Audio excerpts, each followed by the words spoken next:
que hoje em dia é muito mais fácil a gente encontrar estudos, porque a gente tá falando aqui da época do Hitler, e ele investia muito em marketing, né? Uhum. Ele investia muito em marketing para mostrar que o nazismo realmente era o caminho certo, que o nazismo era E ótimo. no Se Tornar um Tirano, todos eles faziam isso, né? Exatamente, todos eles investiam muito em marketing. E ali era fácil, porque era fácil manipular. A televisão era. Bom, na Coreia, na Coreia do Norte, tem uma A TV, história né? da Coreia do Só TV Norte é muito estatal. louca. Pensar que em pleno século XXI ainda tem um. Eles, eu não sei se você viu o documentário, Carol, mas o, o, o Kim, o primeiro Kim, que eu nunca sei os nomes dele, eu sempre confundo. O primeiro Kim, que era o avô, né? Que agora já tá o neto. Eles fizeram de uma forma que ele disse que ele inventou o hambúrguer. É absurdo. Que E a população ele. acredita fielmente naquilo. Eles elevaram ele a um deus, né? Então, esse negócio da propaganda é outra coisa que os nazistas dominaram, os fascistas dominaram, os comunistas dominaram, e isso é válido até hoje. A propaganda socialista comunista, ela é muito sedutora. Muito. Ela te envolve muito nessa coisa da igualdade, né? E aí tem uma frase do Karl Popper que eu acho que é muito boa, que é a tentativa de fazer o céu na terra fez o inferno, trouxe o inferno. Que é essa coisa de tem que ser todo mundo igual, ninguém é igual, vocês são irmãos, você tem personalidades diferentes, criados pelos mesmos pais, na mesma situação, com os mesmos recursos, a mesma tradição, e tem personalidades diferentes. Um tem uma habilidade, o outro tem outra. Isso é assim no mundo inteiro. Por que tem pessoas que são muito mais bem-sucedidas do que outras? Óbvio que também tem a questão da oportunidade, de onde ela está inserida, tudo isso tá na conta. Mas muitas vezes porque ela abdica de outras coisas que outras não fizeram. Exatamente, do empenho, da disciplina, persistência. E de ter uma habilidade, um dom, uma visão de longo prazo. Então, o que o Elon Musk conseguiu construir, por exemplo, goste ou não do Elon Musk, ele é um cara que teve uma Nossa. visão de longo prazo muito diferente. Ele conseguiu fazer um carro elétrico que dá um pau numa Ferrari. Inclusive, o valor de mercado da Tesla hoje, saiu até hoje, notícia, $1 trilhão, né? Então, aí eu volto a dizer, você estava perguntando dos bilionários. Ah, porque precisamos distribuir o dinheiro dos bilionários agora com a subida das ações da Amazon e da Tesla. Um pessoal lá nos Estados Unidos, até o Capitão América, como é o nome dele? Chris Evans, né? Isso. Divulgou lá dizendo assim: só o que o Elon Musk ganhou na pandemia, 138 bilhões de dólares, dava para fazer isso, tuition para não sei quantos estudantes pobres, blá blá blá. Só que esses 138 bilhões de dólares não é dinheiro líquido, é aumento das ações. Então, como é que você faz para pegar esse dinheiro? Você tem que vender as ações e pegar a grana. O que acontece quando você vende todas as ações de uma vez? O preço vai para perto de zero, Sim. que é oferta e demanda. Mesmo que você conseguisse pegar todo o dinheiro dos bilionários sem desvalorizar esse patrimônio, isso é impossível. Mas mesmo que fosse possível, o valor total que dá dos bilionários, dos grandes bilionários que estão principalmente nos Estados Unidos, daria para pagar 1 ano de endividamento do governo americano. Então, Será que daria certo?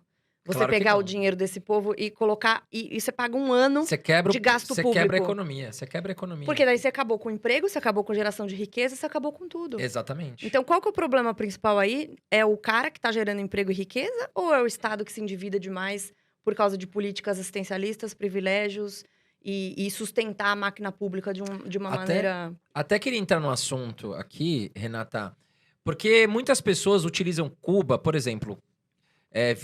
Mas Cuba deu certo com relação à educação. Deu. Cuba deu certo com relação à saúde. Ou seja, é um socialismo que deu certo. O que você acha disso? Primeiro que, assim, eu já fiz essa oferta em outros podcasts que eu fui. Eu pago a passagem para quem quiser fazer a experiência live de Cuba. Só que vivendo como um cubano, não como turista. Vivendo como um cubano. Lá eles têm, inclusive, 2 moedas, né? Uma moeda para os estrangeiros, que é pareada com o dólar. E outra para as pessoas normais, que é super desvalorizada. E eu até faço a sugestão de vocês convidarem a Zoe, que é uma cubana. Ela vai vir, a gente falou vir. com ela.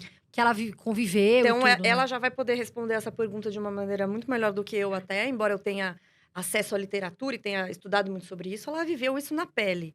E o ponto é, a educação de Cuba, tudo bem, as pessoas não são analfabetas, ele conseguiu quase eliminar o analfabetismo. Mas por quê? Isso também aparece nos Tiranos, lá no documentário.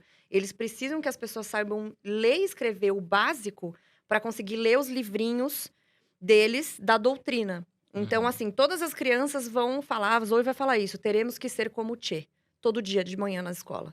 ele precisa ler para passar isso para outras pessoas e entender o que está sendo passado para ele na única televisão e na única rádio disponível, que é a estatal. Então, o objetivo de educar as pessoas não é que elas pensem, que elas tenham liberdade de escolha, de expressão. É para elas serem mais um militante e manter o regime vivo. Ah, mas a saúde de Cuba é boa. Gente, a Zoe coloca cada foto, desculpa, no Instagram dela, que você fala, como que alguém pode falar que a saúde lá é boa? Não tem remédio, tem muito médico. Mas porque o governo enxergou que era bom ter médico para poder exportar esses médicos e ter dinheiro. Porque das grandes fontes de recursos de Cuba é a exportação dos médicos. Que aconteceu aqui no Brasil, né? Na época do mais PT, médicos. né? Aí, assim, eles ganhavam 30% e a ditadura cubana, 70%, fazendo as pessoas serem médicos. Mas aí é médico numa escola cubana, sem acesso à tecnologia, sem aparelhos, sem remédios. Ah, tem muito médico, mas não tem aspirina.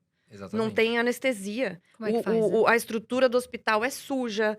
Você não tem como limpar. E aí também entra na questão do meio ambiente, né? Como proteger o meio ambiente dentro do socialismo? Qual é a preocupação primordial dessas pessoas lá? Alimentação e sobreviver. Como que ela vai preocupar se tá jogando lixo no lugar certo, se tem sistema de esgoto, se não tá, se tá sujando o mar, se tá sujando o afluente? Essa preocupação, ela é do século XXI, depois da prosperidade. As pessoas em Cuba e Venezuela, pega a Venezuela, um dos países mais ricos do começo do século. Do outro século, da América Latina, com reservas de petróleo, etc. O que aconteceu com a Venezuela? Você acha que as pessoas na Venezuela têm como se preocupar se elas estão reciclando? Estão dividindo entre plástico e tal? Então, assim, tudo isso é para dizer que, entendendo como o sistema funciona, não tem como você ser a favor de coletivização, E o problema também, uma coisa importante, é que a gente não é contra a redistribuição nos liberais de riqueza. É possível você fazer programas assistencialistas para tirar as pessoas de uma situação de miserável, de vulnerabilidade. Eu não sou contra o Bolsa Família, eu sou contra a maneira como ela é feita.